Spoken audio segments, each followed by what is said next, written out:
হে আমার যুবক ভাইয়েরা, আজ তোমাদেরকে এমন একটা ঘটনা শোনাবো যে ঘটনা শোনার পর তোমাদের চোখ দিয়ে পানি বের হতে থাকবে।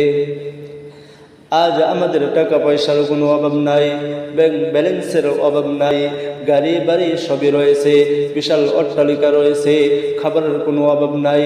আমাদের খাবারগুলো নষ্ট করি এবং রাস্তার মধ্যে ফেলে দেই। গরিব দুঃখীদেরকে দান করি না, গরিব দুঃখীদেরকে একটু দান করি না, তাদেরকে সাহায্যও করি না।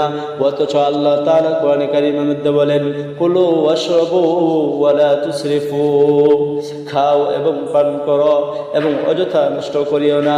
অন্য আয়াতে আল্লাহ তাআলা বলেন, আল্লাযীনা ইউনফিকুনা আমওয়ালাহুম ফী সাবিলিল্লাহ, আমি তোমাকে যে মাল দান করলাম, আমি তোমাকে যে গাড়ি বাড়ি দান করলাম, ওই গাড়ি বাড়ির থেকে তোমার মালগুলো আল্লাহর রাস্তায় দান করো, তোমার সম্পদ আল্লাহর রাস্তায় দান করো। এই সম্পদ দুনিয়ার মধ্যেও থাকবে, কাল কিয়ামতের দিন এর ফসল আমি আখিরাতের মধ্যেও তোমাকে দান করব।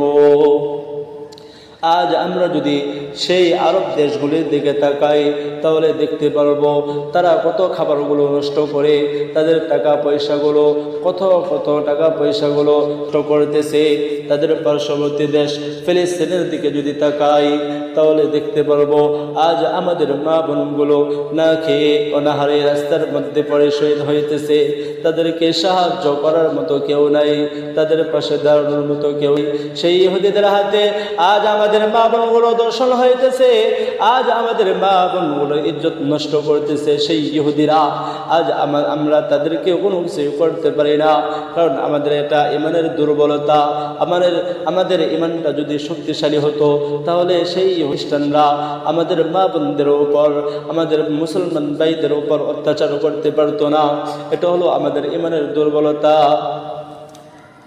গত কয়েকদিন আগের একটা ঘটনা, 8 বছরের একটা শিশু গাজা থেকে পায়ে হেঁটে 12 কিলোমিটার পায়ে হেঁটে ট্রেনের উদ্দেশ্যে সেই জায়গায় যখন পৌঁছানোর পর একটা শুকনা রুটি পাইল।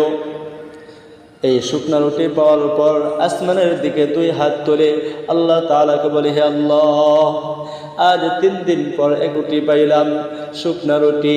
এই রুটিটা আমি কি দিয়ে খাইব? হে ভাইরা আমার, আমাদের বাড়ির মধ্যে যদি রুটি বানানো হয় তাহলে হয়তো আমার গরুর গোশত রান্না করে অথবা গরুর কলিজা রান্না করে কিংবা মুরগি পাকায়, ওই রুটি দিয়ে আমরা ছিঁড়ে ছিঁড়ে মজা করে খাইতে থাকি। কিন্তু আজ আমাদের